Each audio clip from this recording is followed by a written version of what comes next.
this is your captain speaking, and we'd like to welcome you aboard Cabin Fever Airways. We are currently at an altitude of 40,000 feet. And on today's podcast, we discussed passenger removal on United Airlines, North Korea, new Star Wars 8 trailer, and so much more. So please sit back, relax, and enjoy the podcast.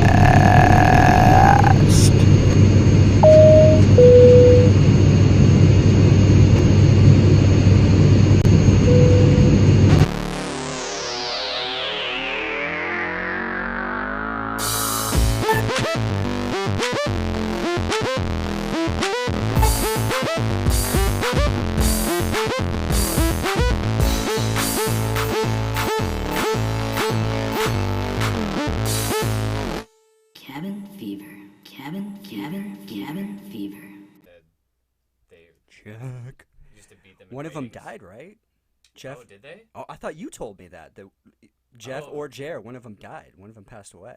I don't know. I don't know. Oh, shit. I don't remember. Fake news, everybody. Fake news. Sorry. Really. I guess if you heard me say it, then maybe I had just read it or something.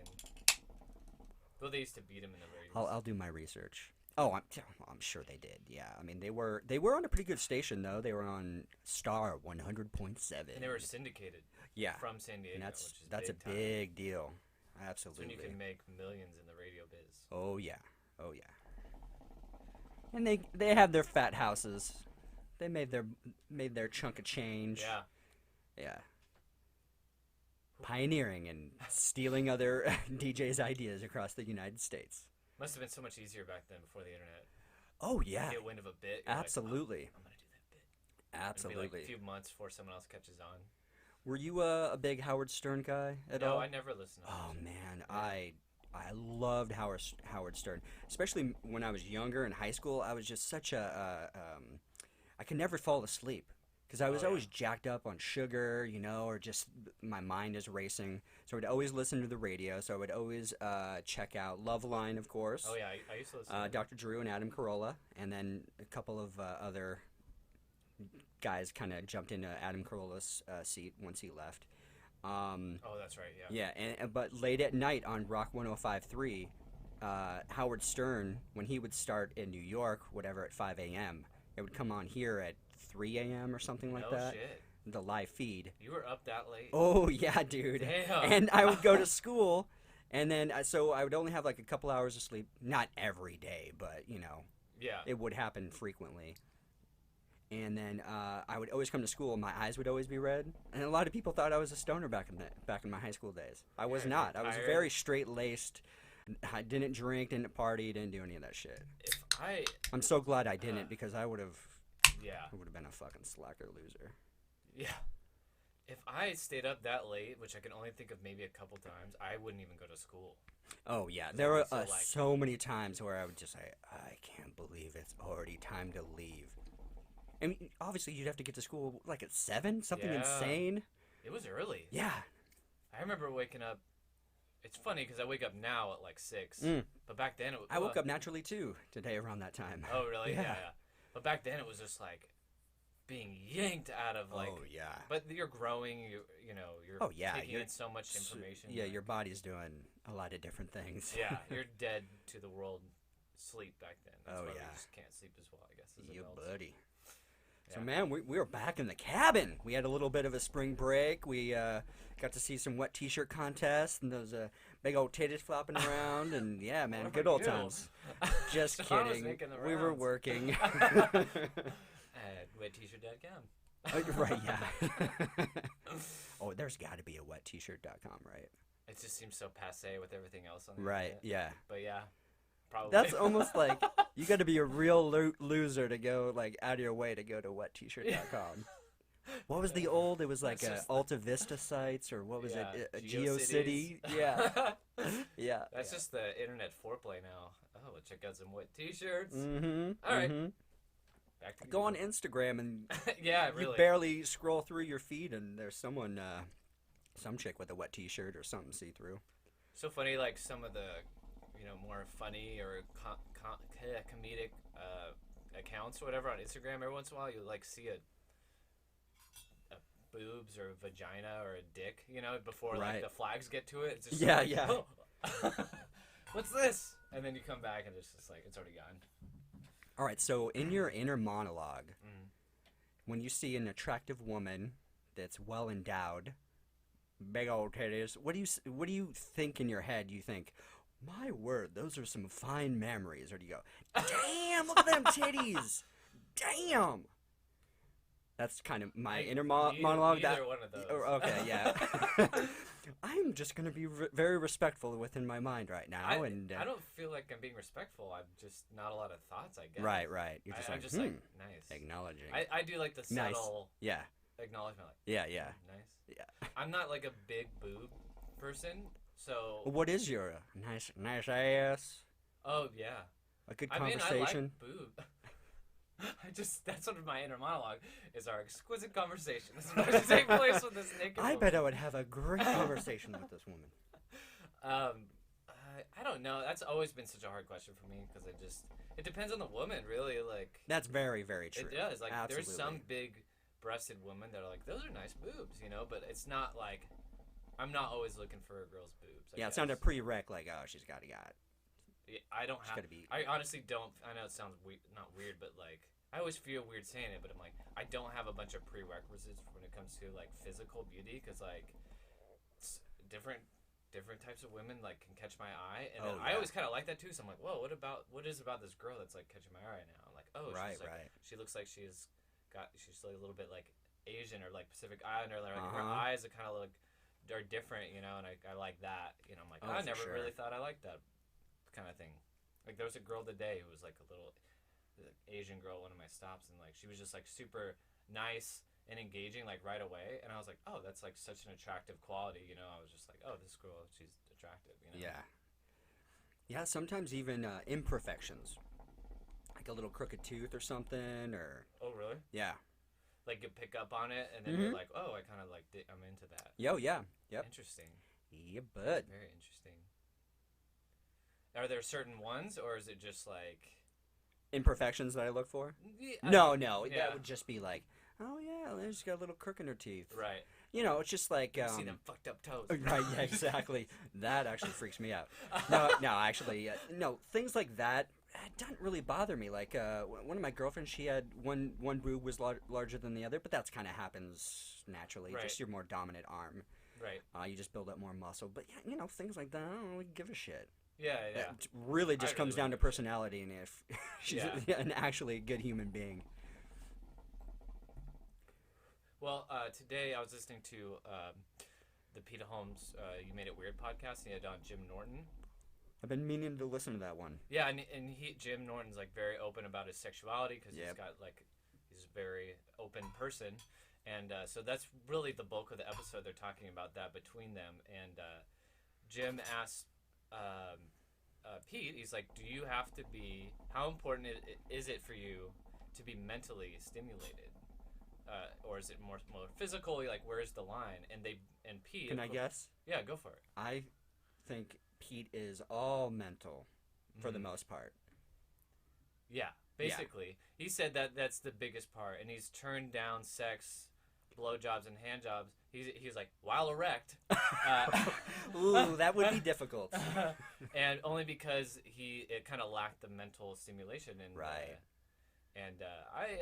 I feel like I'm kind of, I don't know what my percentage is, but I mean, for me to be like really engaged, like, I don't know. Sometimes I feel like after the right conversation with someone, despite maybe initial like not physical attraction, I'd be like, let's do this thing. Right, yeah. No, But absolutely. I mean, it makes sense too. Yeah. I guess the older you get too, it makes a lot more sense.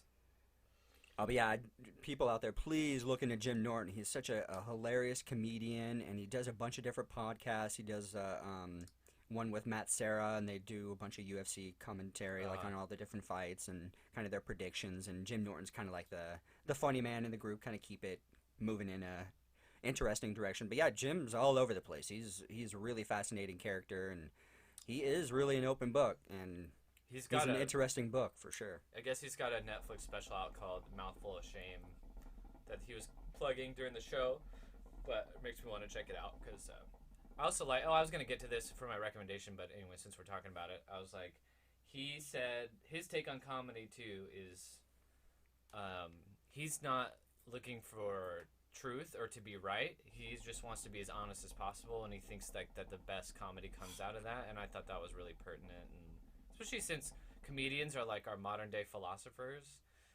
He says he likes to attack, Trump as an example. Everyone attacks Trump. It's easy to do. It's funny and stuff like that. He understands that comedic element, but he likes to attack the people who attack Trump. Also as kind of like, let's look at ourselves in a bigger way. Let's look at who we elected, but like, let's look at ourselves and like laugh at ourselves and the silly things we do and stuff like that. And I was just like, that's so great. Like, it's really, I love that take on it, especially in the midst of this like climate. It just seems like I completely agree with Jim Norton on that part, because to me, Trump seems like low-hanging fruit. Like, everyone gonna keep making the same jokes over and over? I mean, right. Some of them are funny. You should be making fun of this person that's on this grand stage and the way he speaks and everything like that. Right. But I think it's more of a challenge to make fun of the people who are making fun of Trump or whoever it might be. There's going to be some new celebrity that they're going to all start making fun of. There's going to be, a new Trump that's going to pop up, and everyone's going to just full force attack, make fun of, pick do all the low hanging fruit of jokes. But and that's why Jim is such a good comedian, because he's able, and he really is just an observant person. He's always stepping back, and he's really willing to go and get weird, and he's perfect for Pete Holmes' podcast. Yeah, I'm sure it's a really good one. I can't wait to listen to it. I've known who he is for a long time, and I guess when I was younger, my perception of his personality and attitude and stuff, I was just never did anything to me. Yeah, he wasn't really my type of comedy at first either.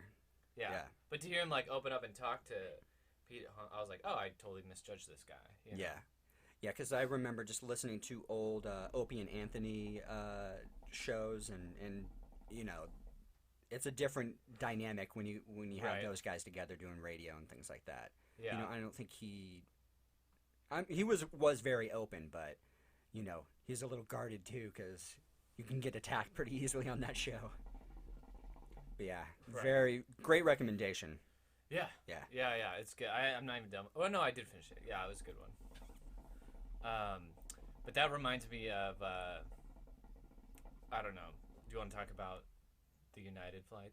Yeah, buddy. Let's get into it. Let it get into it. So please start off. Kick it off, man. First of all, I like how we have just such a freaking our collective consciousness now is so short that one day everyone's in an uproar about the stupid Pepsi commercial with Kendall Jenner. Oh, that's right. Did you hear about that? Yes. Yeah. Which I was just like, oh my god, this is so dumb. And then all of a sudden this happens, and everyone forgets about it. It's such an uproar, and then it's just like everyone's talking about the United thing. So I think everyone knows what happened at this point, but what I heard, and I want to know if you heard this too, is that the rule about asking people to leave the plane for flight employees is not a United policy. It's actually a law. Like an FFA type of law? From the Department of Transportation. Oh. And this is what I heard. What happens is they say that employees have to get preference on flights because they're going to run other flights. So I'm sorry to cut you off. I'm assuming these are pilots or other stewardesses. I think it's staff. Okay. I think it's staff. Yeah. So it could be either or. Okay. And the reason for that is because they have to get somewhere to run another shift, and if they can't get there, then you're talking about whole planes that are able to Canceled take off. flights and right. Yeah. And so it's kind of like, you make a few people uncomfortable, or they get shit on for being overbooked, but because of the greater whole of entire flights of people, you know what I mean? Yeah. So I guess what happens is they get offered a voucher, which is more money back to the more than your flight was worth. And Yep. then United can decide how much that voucher is actually worth. And then if no one volunteers for the voucher, then they have to randomly pick people to get off the plane. And this is what I heard. I don't know if it's like true or not, but like at that point, if you are sitting in the seat and you are asked to leave because of the lottery system, it is a law that you have to leave. Wow. And that's why they kicked them off. did so much force. Right. Oh, okay. Because I'm assuming you watched the video and yeah. Okay, well, yeah. Because my take was like, if he's that adamant about staying on the I plane, know- just go to somebody else. Exactly. Even if it is the law, just go to someone else. Yeah, I mean, right. Jesus Yeah, Christ. yeah, exactly. The guy's broken teeth. And then, so what I heard is that they needed 4 seats. They threw it out there, 3 passengers. I heard it was $1,000 voucher, or they gave him $1,000 or something like that. I'm Yeah, 'cause assuming it that's must be a that's like voucher the for most you United. get. Yeah, so they gave him the full because no one was willing. I'm assuming this is a completely booked flight. Right. People need to get home or wherever they need to go. So 3 people, and then that last seat was that guy. But he was fine with his wife. Isn't that kind of fucked up? I mean, shouldn't you go to like maybe single passengers Right. who aren't traveling with another person? Right. And now they're like dragging up all this dirt on this So guy and sad. everything. And I'm like, That's so sad. he just got picked randomly and then got his teeth knocked out, and I think his nose was broken, Yeah. and got yanked out of the plane, was being Someone- dragged through the someone aisles. filmed How it. embarrassing. Yeah. You are now like a worldwide news story. Right. And all the shit's coming out on you. And it's just such a sad state of affairs we're living in that it's like, he is a victim. Like, I get it's a law or whatever, but Yeah. you don't need to enforce the law to that degree to where you have to beat someone up to get out of the seat. Right. Even if I was the employee, I'd be like, "Whoa, okay, look, this is out of hand. Right. I'll catch another flight." Or, how about first class? Let's kick someone out of first class or something. I Right. don't know. Let's Yeah. get a little creative. No, Right. I think they should have like a single passenger makes a lot more sense That than doesn't make trying to it- break up a married couple. Yeah. It's crazy. That's ridiculous. Or kick them both out, I guess. I don't know. But I'm obviously, assuming maybe they would have tried to do that, or maybe they would have Yeah. offered them both a voucher, for $1,000, and then they could just take the next flight that would have been going. Where was it going? Do you know? I don't know. Yeah. Obviously, the protocol for handling a passenger like that, obviously, that's going to come into question, and they're going to have to work on that because it just sucks to like now he's in the spotlight, so then people start digging up his past and stuff, and it's like, God, that's so circumstantial too. Like, yeah, he might have done some fucked up things, but like, you could randomly dig up something on anyone in that plane, really, and just blow it up, and it's gonna sound bad. Like, everyone's got some dirt. It's not like he was like some wanted criminal. Right. You know what I mean? Like, he really just got the short end of the stick. And I tried to put myself in his position. Like, say, if it was my flight that I was going down to South America, the flight that I had to make so I can make my Right. next flight so I can get where I want to go, and it would completely ruin my entire trip if I was to miss this flight, and they randomly chose me to get off that flight. I wouldn't have let it got to the point to where they're beating me up and dragging me through a fucking aisle, but man, I don't know what I would have done. Right. It would have been really heartbreaking. Right. It would have been really shitty if Yeah. if that is the law and that they were trying to stick to it to Yeah. that degree. Fuck, man. It'd be a intense conversation about your plans and how are they going to ensure now that you get to where you got to go. 'Cause Exactly. You're talking Exactly. about Yeah. layovers. Yeah. Yeah, exactly. And there's some dipshit trust fund kid there just trying to get home and get his dick sucked or something, He's just like, I don't want to go. Yeah. I Right. don't know, Right. man. Yeah. I don't care I'm about already on the voucher. plane, so I'm good. Yeah, exactly. But Yeah, man, it a was tough hard. situation, and Yeah. it really did escalate quickly. I'm like, even those, were they cops or were they? Do you know, like I don't a know. plane marshal or something? I'm sure it was at that point. But it's 3 dudes dragging this, and he's just screaming his head off, and then all these other passengers are starting, "You can't do that to him," which I agree. It's like shit.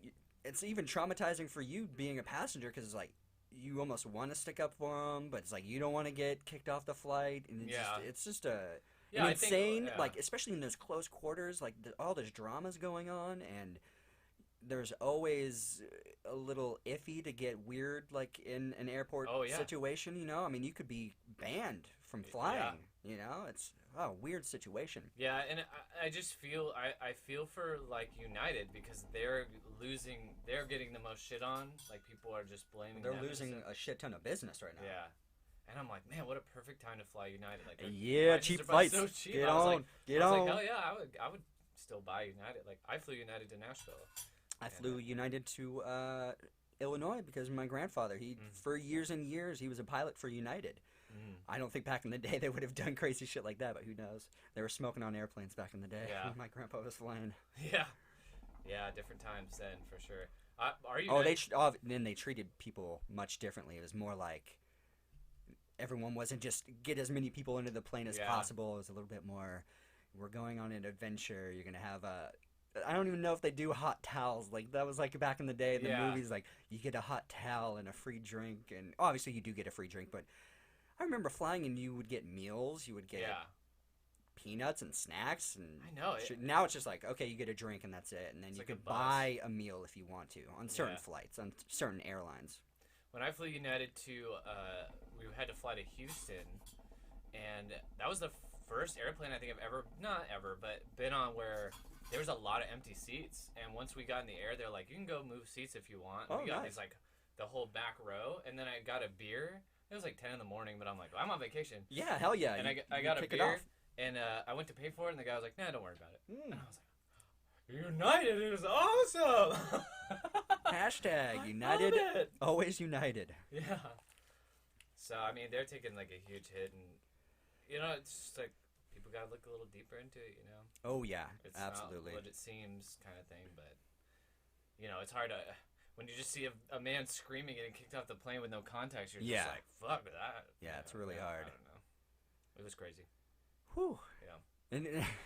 And it really, like, there's memes made all about it. Oh, and, yeah. some of those are really Yeah, funny. it's so funny. And videos and GIFs and all kinds of stuff. People are on it. Oh, man. It's like a competition now. So It something really happens, is. It absolutely is. It's pretty First one to funny. get it out there, man. Man, we live in some interesting times. Oh, it's very bizarre. So how would you feel if you got to get off? Sorry. You know, it's You have been chosen. It's like you said. I don't know. I'm such a pacifist. I could get it though sometimes. if you have Yeah. the time. Take that $1,000 voucher. Save it That's- for a couple yeah. other tickets down the road. Yeah. That or could a easily later get you. flight. Yeah, right. You know? But it depends. Like you said, that was an excellent point you made about your trip to South America. 'Cause Yeah. that is just like so. But me, like sitting there as like a regular passenger, I feel like I'd be one to be like, I'd really sit there and weigh like, I could get this flight for free and then some. Like, Mm-hmm. can I make it? I would probably actually like really consider it. Yeah. And if it were possible to do that, then I would probably see myself volunteering, to be honest. And Absolutely. and if I was with my girlfriend, you know, if they could promise it for both of us, I know she's the same way. So we'd be like, yeah, we'll take a later flight and have us be free. Absolutely. You know, there's a lot of people that do that. That do, like, they're just kind of avid travelers, and they just kind of have this loose schedule. They know Right. they want to go to this point and be at this place by this time. But if they get on a flight and they say, hey, we'll give you whatever to take this flight, they'll be like the first ones, and they get to fly even cheaper that way, and they can travel the world. Obviously, you got to be lucky, you know, to get these little vouchers and things like that, but that is kind of like, I've looked up like travel hacks and things like that, and that's definitely one of them. And you can get around and Right. get a couple extra flights out of it if they offer a good enough voucher, Yeah. if it's like desperation mode. Yeah. Yeah. And I mean, I don't fly a lot, but you know, if you know I didn't want to and I got randomly picked, I guess knowing what I know now, obviously I'd be like, okay, well, I guess I got picked. That sucks, you Mhm. know. But if I was on that flight and I did not know about that, and they were randomly like, you gotta go, I'd be like, what? You know, like, oh, really? Like, I booked this like 3 months ago. You know what I mean? Right, And yeah, yeah. especially if I'm with my girlfriend, that would be, you know, I would never. That's ridiculous. That is pretty ridiculous. And I didn't know that about, like, his wife was on the plane. Like, that is, like, super shitty. I would not want to not fly with my significant other. Yeah. Unless we just got in a fight. And I Right. oh. He's like, me first. I'll go. I volunteered Don't even give me the voucher. Thank Oh, praise United. That's what someone. There should be an influx of. It's too bad. You know, that's just one thing about social media is it's not journalism. If this were like a journalistic enterprise, someone would go investigate all the freaking great stories about people, getting a voucher, getting on an extra that flight, or something shitty happened to that flight. You know what I mean? It's like you really got to do. I think that's just up to us nowadays, really, like to have some context, to just not be just spoon fed everything you read online. You know, I mean, like no one's gonna report on their great United flight that they've had. You know, like me and my free beer. I mean, that really like made my flight. Right? Yeah. One day I'm on vacation, I have free beer. This is fucking sweet. Hell you know what I mean? Like, yeah. no one's gonna go and talk about that. Yeah. Or it's gonna get buried in the comments or whatever. Exactly. Exactly. And that's why, like, comments on Yelp and things like that, they're always the negative ones, because typically most people, they have a good experience, and they're like, yeah, I was supposed to have a good experience, but when you have a bad one, ooh, down goes those stars on Yelp. I've worked in customer service too long, too, to just know that the most outspoken negative people are just looking to fucking get it out. Yep. You know what I mean? And I just don't trust, like, a lot of negative reviews. And they're doing it for everything. Everywhere they go, they're leaving these little seeds of negativity wherever they go, just because they have a little bit of... by it. Yeah, I kind of had that on my YouTube thing, and I haven't posted a video in probably like a month or two on my van thing. And every once in a while I'll get like a shitty comment. I'm like, I made the fucking video like 2 years ago, like my main tour video, and people... It doesn't happen often, but occasionally, and you're just like, you're judging me off of one video, and you're going to spew all this bullshit, and then I go to the page, they don't have any videos uploaded, Right. And they're just one of these people that, I don't know, just clicks on videos and just finds one little thing that irks them, and then it feels compelled to leave that comment. I try not to let it get to me, but I have this little post-it note up here that says ego, and I got 2 comments in a row that kind of reference my ego. I don't know if it was like the same person like fucking with me or something, but I'm like, maybe I am coming off weird on these videos or something, or maybe I'm trying to portray a different personality or something that's coming off of egotistic, like like overly, I don't know, overbearing. I don't know. Obviously reading way too much into it, but from some little troll on YouTube. But yeah, just kind of, at least I'm trying to reflect and like trying to figure out, is that really weird? Are they tapping on something that I'm not seeing? But like 95% of all the comments are always nice, like, talking about the van and things like that. Wait. I haven't seen the video, but someone was saying you're being like. Oh no, yeah, I forget the actual wording, but it was pretty shitty. Kind of like really. It was worded well, like it wasn't like, fuck you, bitch, or something like that. F-U-K. Right, yeah. You're an F-A-G. That's always a fun one to get. I'm like, okay. Well, I don't. I mean, that's someone to go out of their way to say something like that, and if that's not your intention. But even in a way, just even post yourself on YouTube. Not that I'm like looking for validation or anything like that, but I am looking for a reaction, not necessarily in comment form, but at least like, hey, this is my van, I'm planning these adventures type of thing. So I guess in a little bit you have to have somewhat of an ego to like, I'm gonna share my life type of thing. I don't know. But that's not. I don't really feel that's ego. That's. I'd have to read it. I'd have to see what they said. Right. Well, I already deleted, and okay. I don't leave that garbage on it's my YouTube channel. I delete the good shit, and I'll reflect on the shitty shit that people say, but I don't need a whole thread of assholes attacking me, because I watch a lot of YouTube videos, and a lot of YouTube creators get a lot of shit. Especially the more subs you have, the more eyes you have on you, and the percentage of people that are gonna just shit on you it's gonna go up and up and up.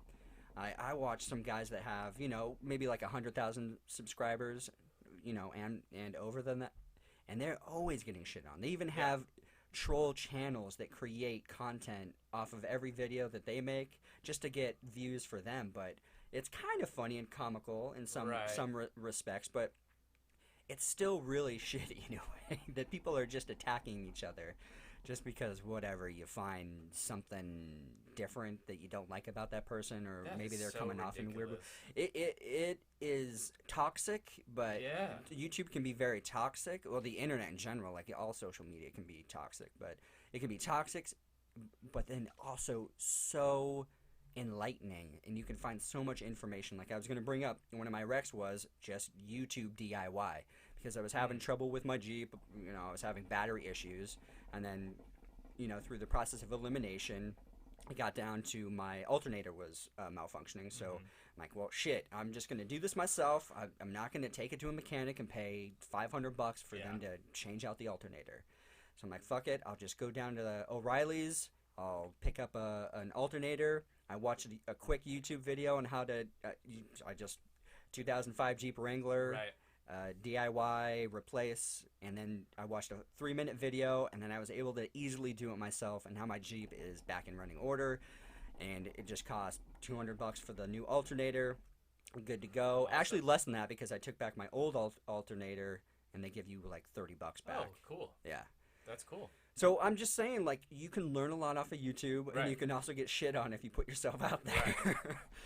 But I definitely recommend just go check out YouTube. There's anything and everything that you're interested in is out there, and I've learned a bunch. I've said it before about photography, or a shit ton about van travel and upgrading vans and solar power, like how to do that. Like, oh man, it's a great place, but there's also a lot of craziness out there. Yeah, it just reminds me of like, listening to podcasts and people talking about all the negative tweets they get all the time, and sometimes I'm listening to it, I'm like, God, just like, don't feed the fire, you know what I mean, like stuff like that. But these personalities though have thousands of followers, and I'm sure it's hard to ignore, when your fucking Twitter's going off. And I mean, even Joe Rogan talks about it. He's getting harassed by flat Earth people and all this shit.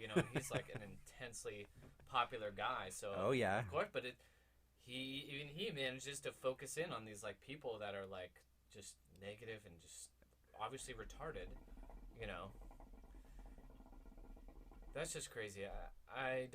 As a friend, I don't like to hear you get attacked or start having to question yourself because of something you made with positive intent. Showing your van around. I mean, I don't understand like how, unless you're just like, this is my dope van. No. Non-van. Yeah. No, I could see. No, I could go back and like look. I'm like, maybe. Obviously, there's so many different personalities out there. People just get triggered by certain things, by people saying certain things or saying it in a certain way. Because I did make a couple of comments. It was just like the carpet was like, it would look like old person carpet, like an old lady put it in there. So maybe I shat on the carpet that was in there, or I was just talking about all these different upgrades that I wanted to do to the van, and people are like, "Why do you want to upgrade the van?" Blah blah. I'm like, because it's my van now, and I'm like, I can customize it to the way I like it now, And it's just like it's just weird to like have all this not unwarranted interaction with people, or unwanted interaction with people, but it's just like, wow, that's a weird take on it. I just got to get used to, like, I'm going to get a lot of different, if I want to do this YouTube thing, if I want to continue making videos, once I actually get into the van and get going on my travels, because that is something I do want to do, just to, I want to get more adept with video, doing video and stuff, but, yeah, it's just like, I just got to realize that I'm going to get a bunch of different varieties of opinions. But I don't think you should think about it, to be honest, because Christopher Ryan says, on his podcast, he says, the purpose of language is intent. So totally agree with that. If you are going on YouTube, filming your van, filming the carpet, and saying, this is like old people carpet. Right. If your intent is to make fun of old people and be like, old people carpet, gross, nasty, fucking geriatric, the decay of society, right here in my van, that's intent. Yeah. But if you're just happen to describe it that way, you are projecting an image of what you're perceiving. Right. And, thousands of people can relate to that. Oh yeah, it is. It's old or whatever. You know what I mean? Yeah. But your intent isn't to trigger someone or make fun of a group of people. And he brought it up in the context of like, that's a lot that goes on the internet. People are triggered by certain things, but they're not really taking effect. Well, what's this person's intent? They're not taking it. What is it? What are they trying to say? Oh, they're just describing an image and stuff like that. They're not bashing someone. You know what I mean? And that's the stuff that really gets lost in translation. So, Absolutely. Yeah. Absolutely. And it's so easy. That's such an easy thing to do. You know, you are making a video about your van, but someone else is like taking that and making something else completely. Like that is a misinterpretation of intent. And it's not even a misinterpretation that you're looking for something. Right. And that's Right. ridiculous. Exactly. I would just say, you know, you can't just don't be, I don't know. You can't be easier said than done, but it's like you can't be thinking of that because then you're going to be self-monitoring and you're not going to be honest or true to who you are. Because I think if you're building an audience, like a podcast or anything like that, you want to be like honest or who you are, and then that's what's going to come out. And Absolutely. If, like you said, of course people are going to have a problem with that, but they're probably people that have never been honest and true to themselves for the same fear. You know Exactly. what I mean? Yeah. Well said. God damn. Yeah, absolutely. I totally agree. That's why I just fuck them. Right. Really? No, like, you get too old for that. And I'll watch some like amazing videos, and the way YouTube works, like you have a thumbs up, thumbs down, and there'll be like a shit ton of thumbs down, but even way more thumbs up, and I'm just like, who are the people like going out of their way to like thumbs down a video? Like, it has to be, if I watch a video and it's like I get rickrolled or something, it's kind of funny, I might thumbs up it.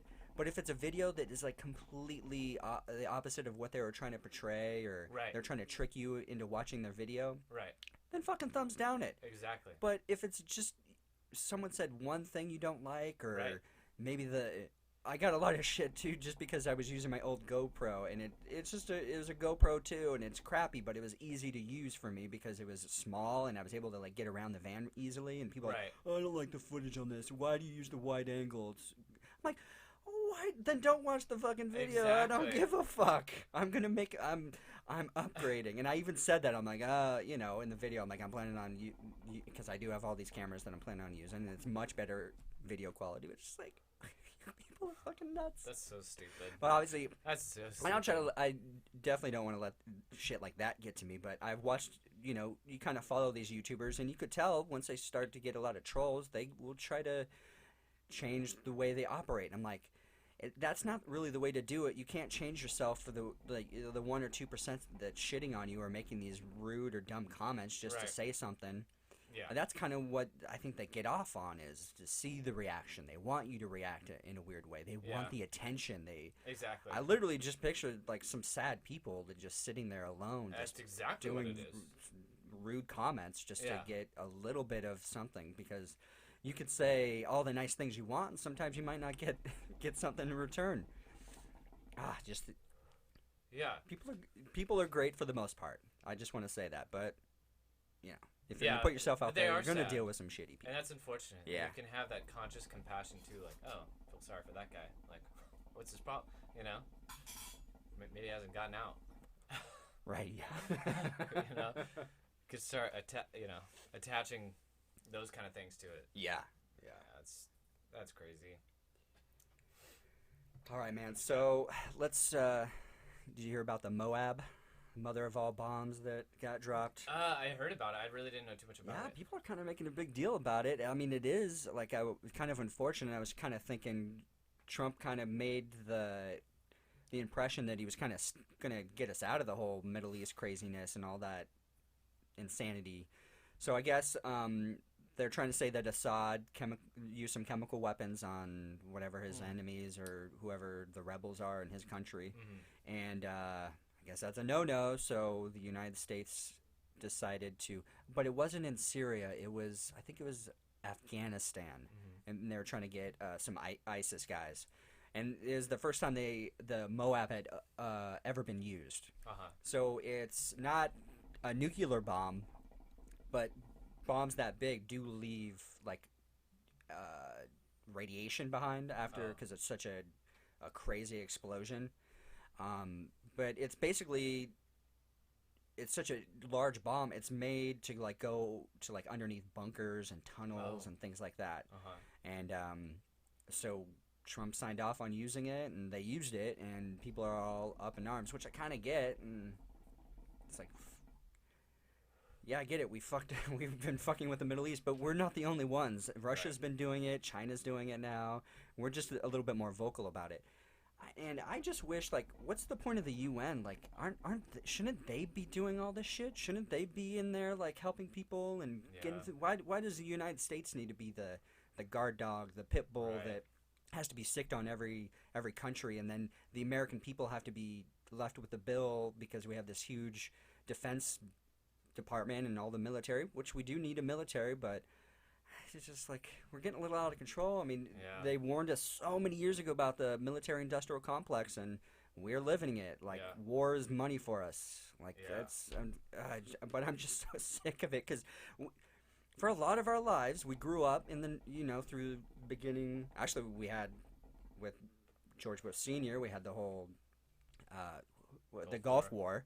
But with Clinton, had some peacetime, some Kosovo shit, and unfortunately, but then after 9/11, it's just been war, and it's just, I think it wears on your psyche, and I think a lot of people are tired of thinking about war, thinking about the Marines and the Navy and the Army and the Air Force are out there, like all these men and women, young people that either didn't have much going on in their small country town, so they had to join the Marines or something to get a little excitement or just have some employment. And then a bunch of guys that went into college and couldn't find a job, so they became officers. I'm not saying everybody is like that, but I think it's quite a large percentage of people that, just the military is a good option, especially if you can get out and get into like the private field and start making real bank. Oh, but man, can we just chill out? Let's just chill out a little bit. I wonder how Trump's handling that. I don't know. I still feel like as a businessman in the now commander-in-chief. Yeah. I mean, that's a big jump. Tear you up. Huge jump. All of a sudden, you're like, oh, now I'm about to, make one of those. You got some real lives on. You got some blood on your hands now. Yeah, I'm sure Trump had some blood on his hands. He was dealing with the mafia back in the day. Right. I'm sure he ordered some hits here. There. That's all speculation. I don't know. I'm sure the decision for Obama to use drone strikes was not, probably still wears on him. You know what I mean? And I really wish people would talk about that. Obama's not guilty, or is not innocent of...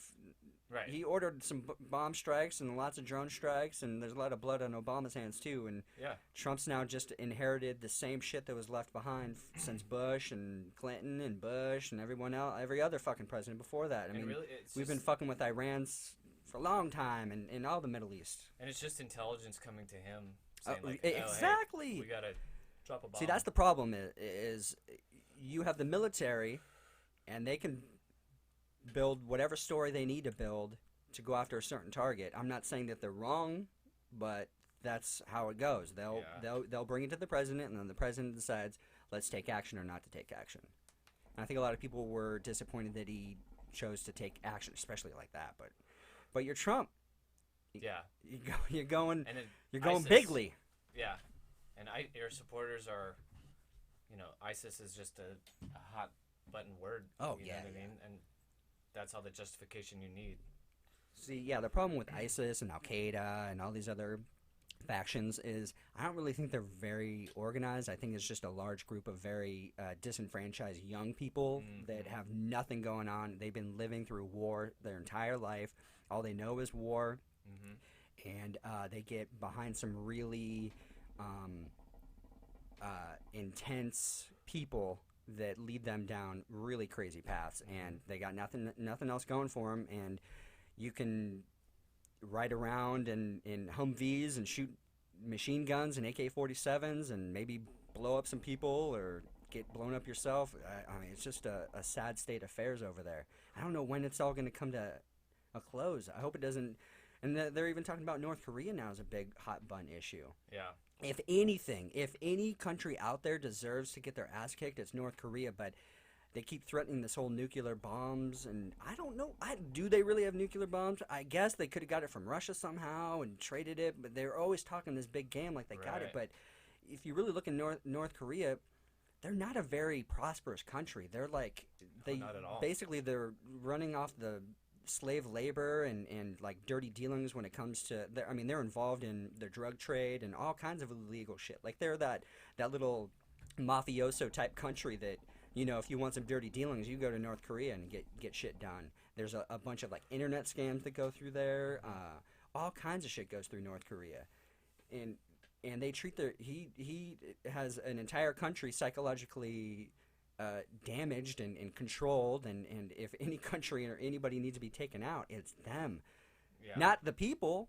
The hierarchy, all those Right. people need to get out of there. I don't know if the United States should do it or what, or a combined force. I just hope it doesn't get too crazy. They're, I'm not saying luckily, but their nuclear arms couldn't reach us here in the United States, but it could easily reach, obviously, South Korea, China, Japan, all these other surrounding countries. Yeah. They should take care of it. The United States will protect South Korea as much as possible, but let everyone else, if they need to take care of this this problem child, this the Kim Uns or Ungs, what is it, Kim Un Jun or something? I forget this guy's name. But he keeps getting fatter and fatter, that little pudgy little bitch. He doesn't know what he's doing, you know. Mm-hmm. I was reading an interesting perspective on it was a thread on Reddit. People were asking people that grew up in South Korea what their take on North Korea is.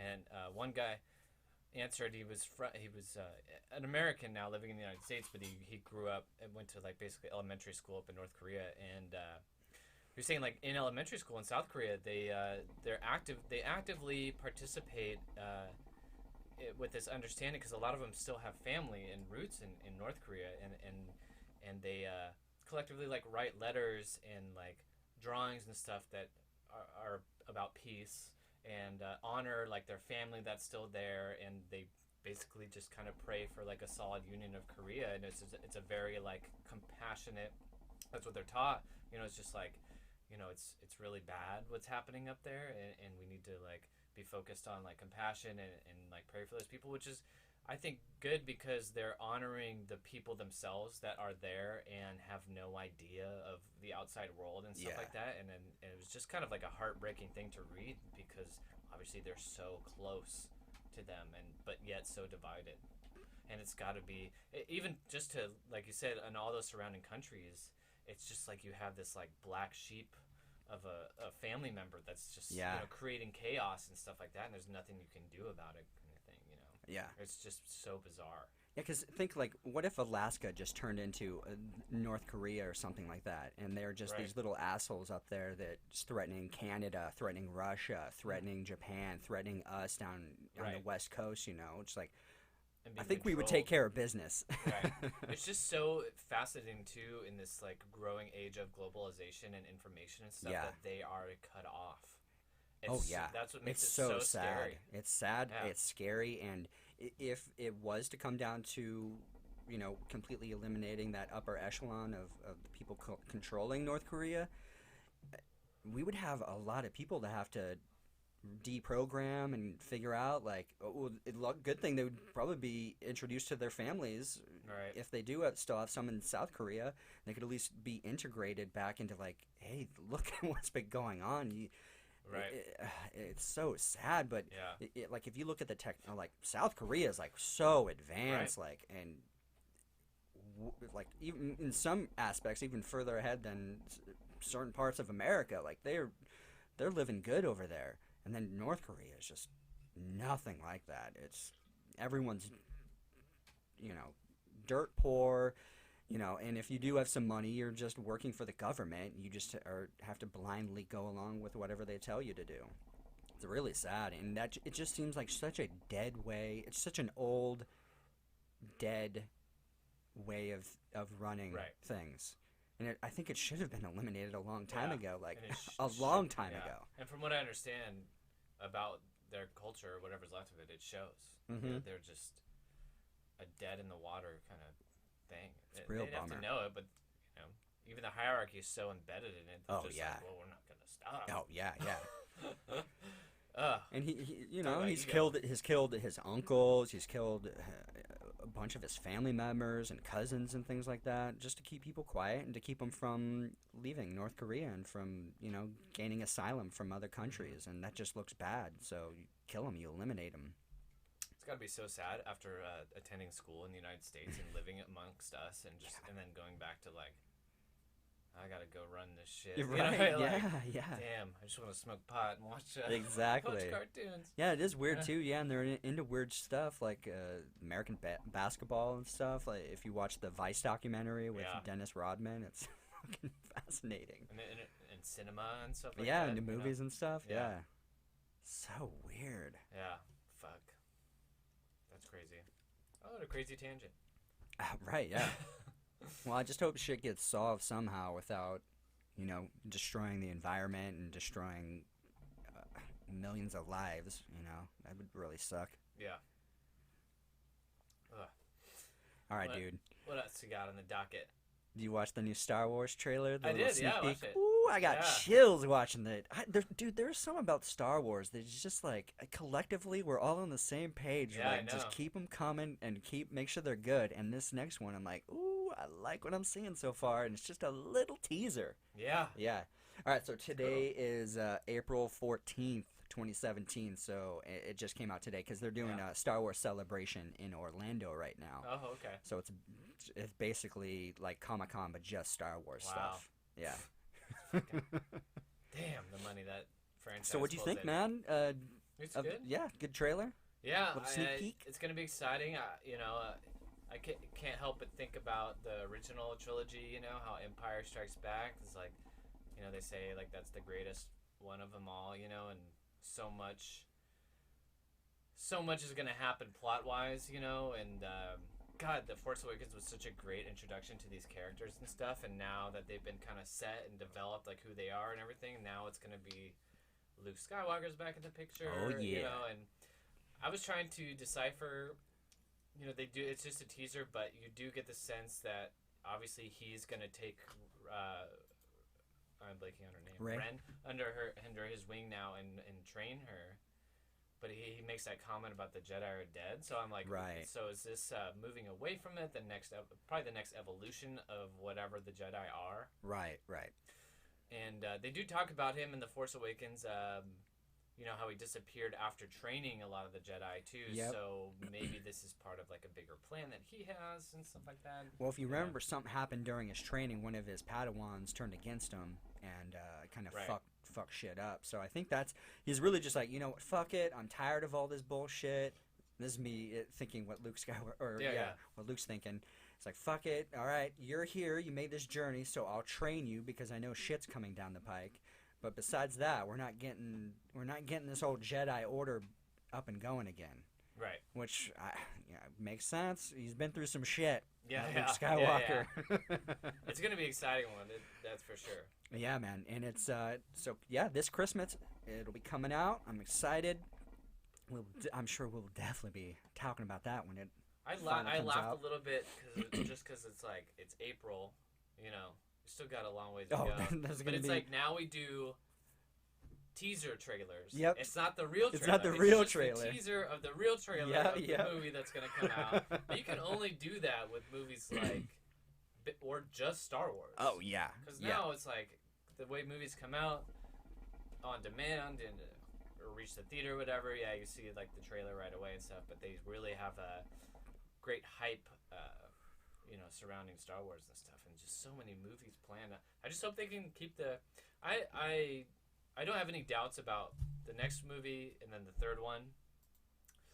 But they're doing the offshoot movies like Rogue One and Han Solo. I just hope they can keep up the quality, and I think they can because they got the money, and they're only gonna want to attract like the best of the best to make these films and stuff to keep it going. I would hate to see it like just taper off into bullshit side stories and sequels and stuff like that. Just for a Exactly. cash grab. But I think they're approaching it a little bit better than that. They don't want to make the prequel mistake. All right. So guess how much do you think Star Wars: Force Awakens in their total box office score? How much money did it accrue? Well, I don't remember hearing anything about it overtaking Avatar. Okay. So, but god damn, it must have. So I want to say it's around the 2 billion. $2.066 billion.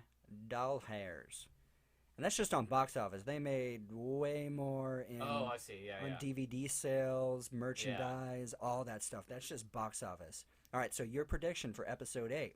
You think they're going to get close to that? I think Yeah. they might, because we got Luke Skywalker in this one, and I think it's going to continue getting people fired up.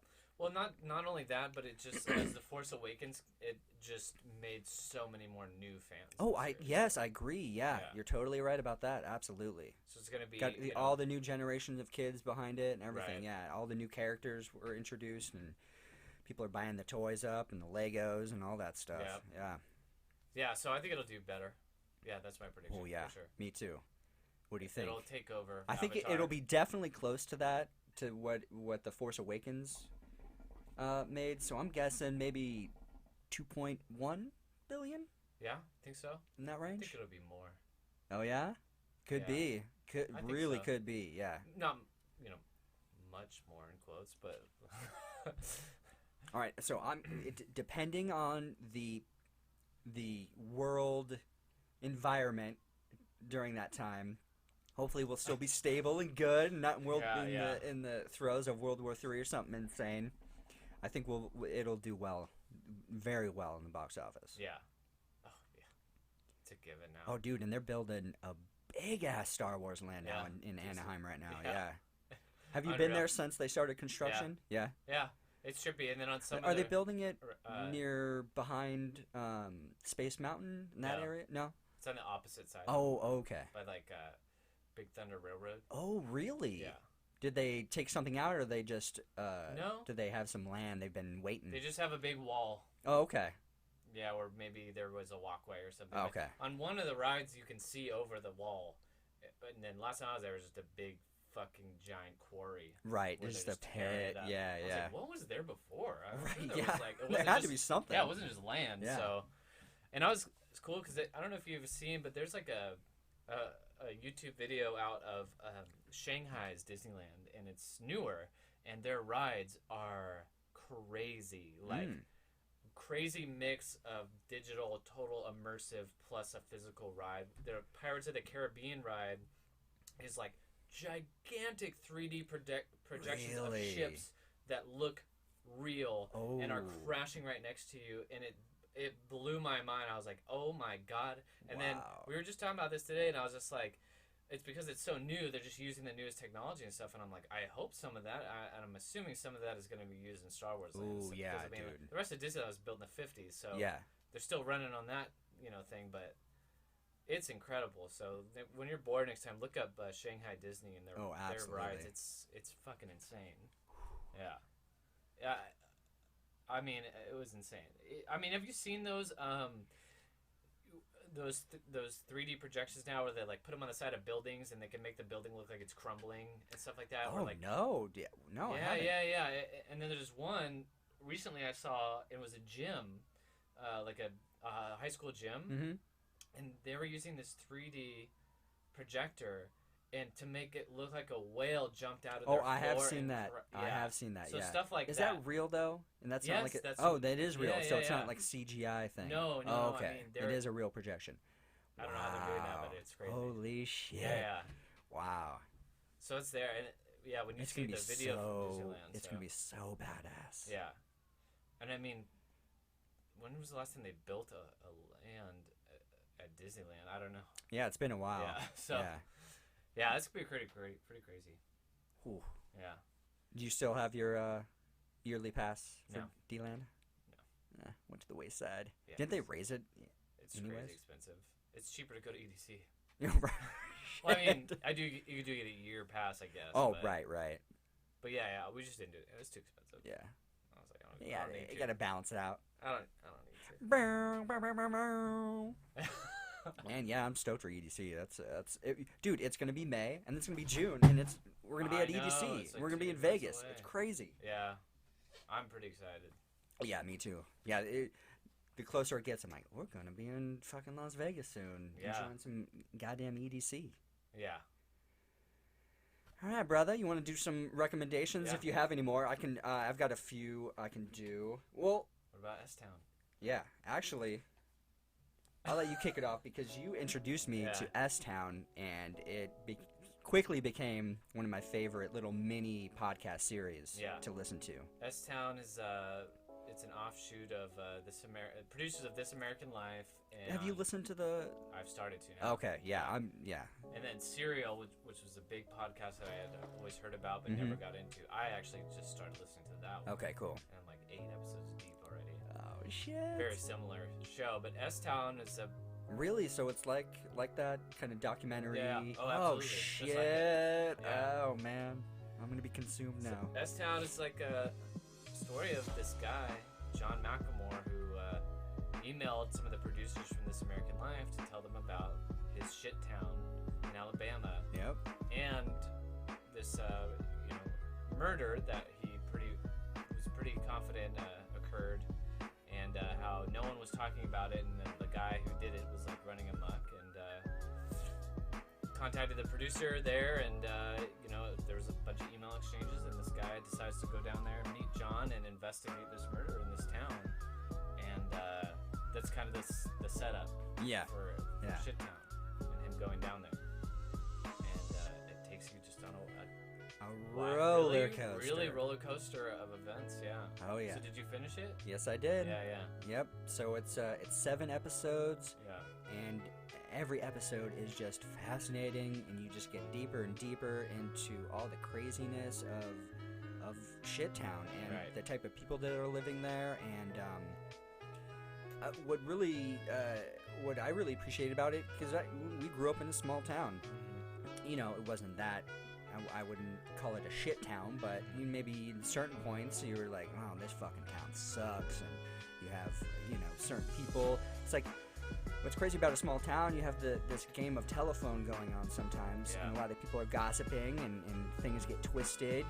Maybe you're a little bit more friends with this person, but you're gossiping to this person, so then your point of view gets skewed, and you're omitting certain information about that person, and it becomes a big tangled web of untruth, and it becomes twisted in ways.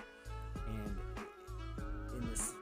in Shit Town, it's just a roller coaster ride of just like trying to figure out what's what, who's who, where's this going. And really the focus gets less on the murder that you talked about, because it kind of gets down, I don't know, I don't want to like ruin it for anybody too much, but please just listen to it. And Let's just talk about it next time. Okay. And it just gets so good into John's life, and he's just such a fascinating human being, and just his perspective on life, and just untangling his life, and meeting these characters that you weren't even expecting to be introduced like later episodes, and it's just so fascinating. There was times during it so where I was good. like, is this a play? Is this Is this production? real? Is this really real? Like, because of these accents and the way these characters are, they just seem unreal almost in a way. And especially John, the main guy. Oh yeah, John's such a character. He's like, there was no one like John. Yeah. Especially in that like environment, it's just so bizarre. Yeah. Yeah. And it's such an interesting person. And and I was just like, is this an actor? And I'm like, I don't think an actor could pull this off. Right. Really, no. which is just like what's so titillating about it, and the guy that does it just really goes down there and gets in the thick of it, and builds relationships with these people too, and becomes a part of the story that he's investigating. Really, Absolutely, yeah. And becomes like transparent in it. It's just pretty amazing production, and for free. You know what I mean? Yeah. All at once too. Like they released all the episodes at one time. And that's so rare. That's such a weird thing, but just like then you just binge and you get the whole story. If you wanted to sit there for 7 hours, probably around that. Yeah. And you could. You get the whole story right there in one chunk. The way I was doing it, I wanted to kind of savor the story. I wanted to like kind of dole it out. So I would do like 1 or 2 episodes and just listen to them, and I'm like, shit, I wish I fucking uploaded that other one, because I want to hear that next episode now. Yeah, that's how I've been with Serial. It's a little longer. Okay, cool. They used to do it. It came out like 2 years ago, and they did it week by week. And the episodes are a bit shorter than S-Town. But I would just, I'm I'm on the road all day, so I do 2 at a time. Oh, perfect. They just go by so quick. I'm like, fuck. Yeah.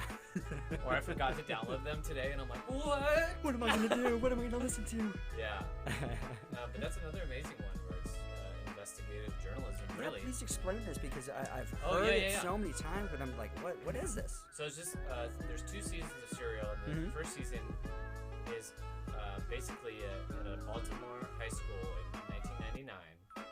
There was this kid and his girlfriend, and they broke up. And a while after that, she went missing, and then she turned up dead and strangled to death. And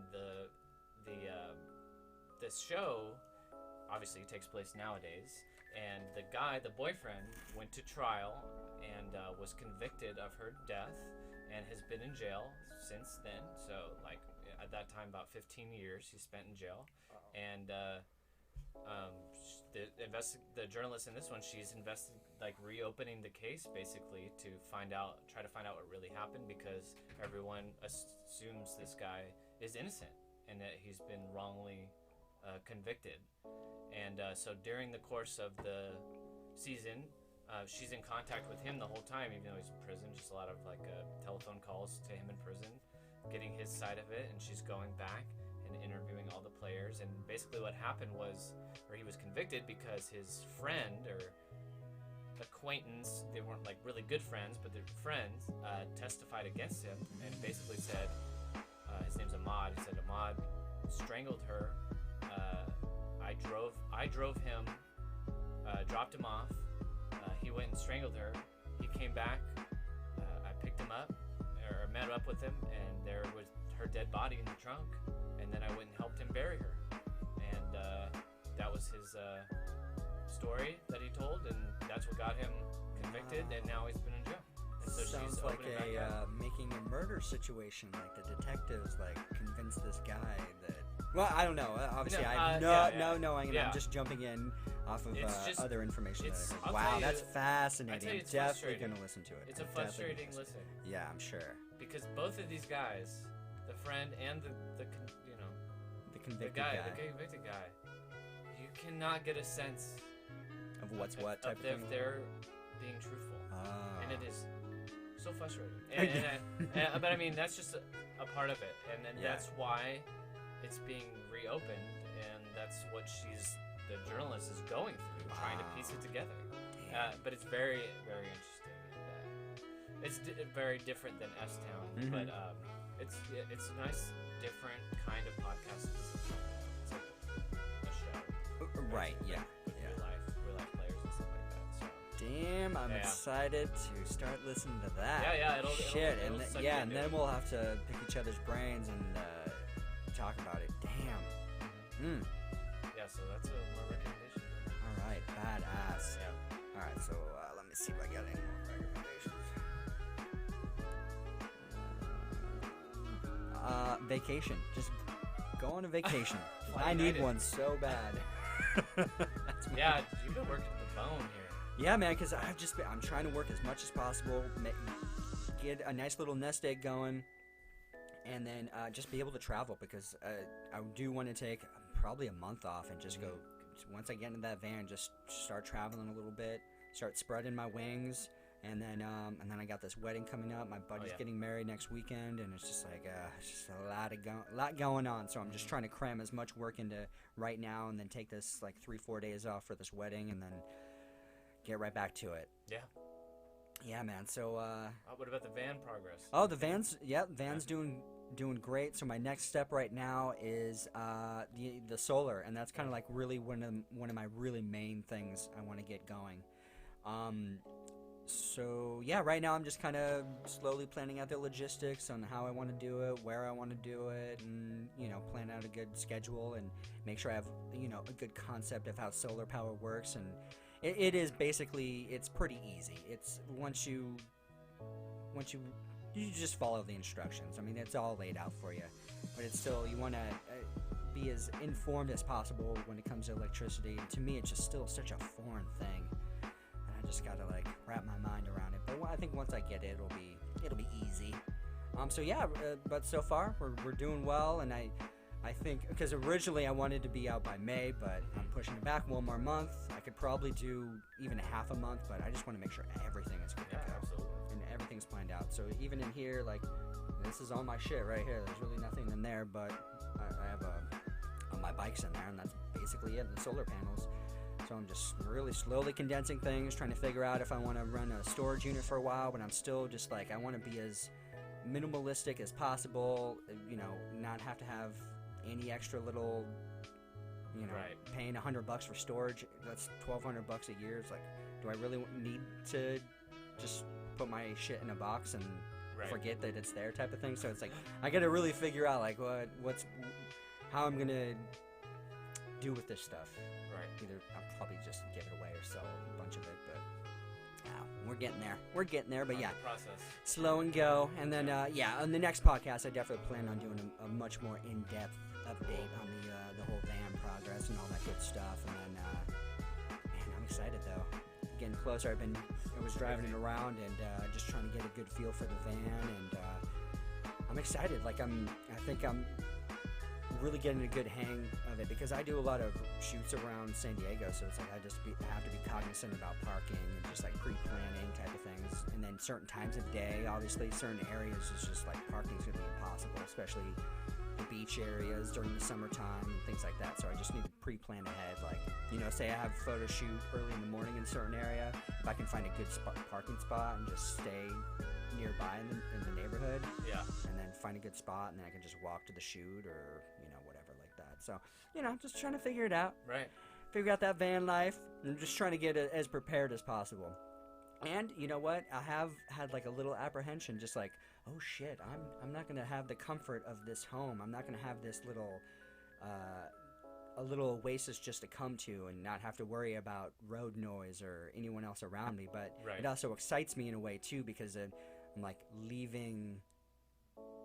literally leaving the cabin, you know, to, you know, cabin fever, you know, gotta get out of the cabin to start, you know, experiencing life and enjoying things. And I feel like I'll be much more active, which is what I want to be. I want to be much more social and getting out there and enjoying nature, and because this ketogenic diet, man, is really working for me. But I feel like I was doing more exercising and hiking and things like that would be even better. But that's all around the corner. I'm getting there.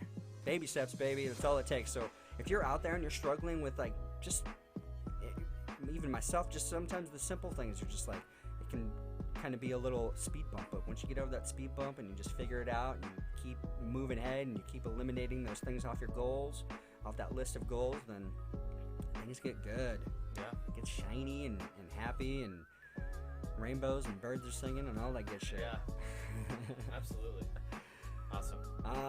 So yeah, any other recommendations? You good to go? That's good. All right, man. Awesome. So kick off. Where can good people find you? On Twitter at Pacmat. PACMAT. Awesome, and I definitely plug Tan and Blue, man. I want to keep hearing more music on. Good, man. Awesome. Yeah, you should kick up your YouTube and do the SoundCloud and Bandcamp and all that stuff, Tan man. and Blue Recording Company. Yeah. Facebook. So yeah, people could probably just Google that, or go on Facebook, or or I have one album out. You can listen to it on Spotify. It's available on Amazon and iTunes. Or you can stream. You can stream it on any of those, and you can buy it off of Bandcamp. Oh, that's badass. Yeah, just Google Tan and Blue Recording Company. Nice. And then you can find me at Sean Evans Photo. That's SeanEvansphoto, and that's on Instagram, Twitter, Snapchat, all that fun stuff. And then you can find Cabin Fever Podcast on SoundCloud, iTunes, all those sweet podcasting platforms. And then, of course, you can find us on Facebook, and show us some love, give us some recommendations. We're always looking for good beer recommendations, or if you have any thoughts on what we just talked about today or any other previous podcast. If you want to shit on me and hurt my poor little ego, you can feel free to do that. You can try. Yeah, you can try. Trolls. Shits. Trolls is too nice. Oh, shitheads. Find me first. Right, yeah, exactly. All right, everybody. Baba Billy. Most people nowadays say I have no time. Of course you don't. Because you are not aware of the present. You know, the present is represented on your watch by a hairline that is as thin as possible as is consistent with visibility. And so everybody thinks the present is instead of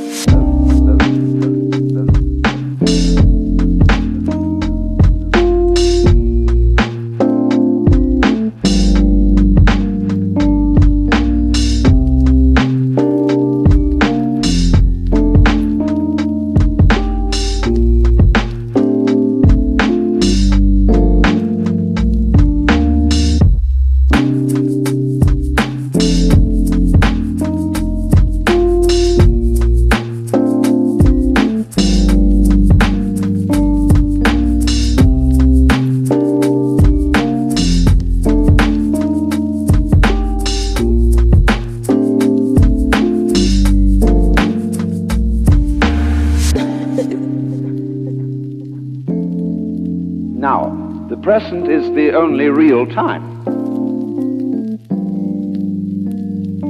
There is no past, and there isn't a future, and there never will be.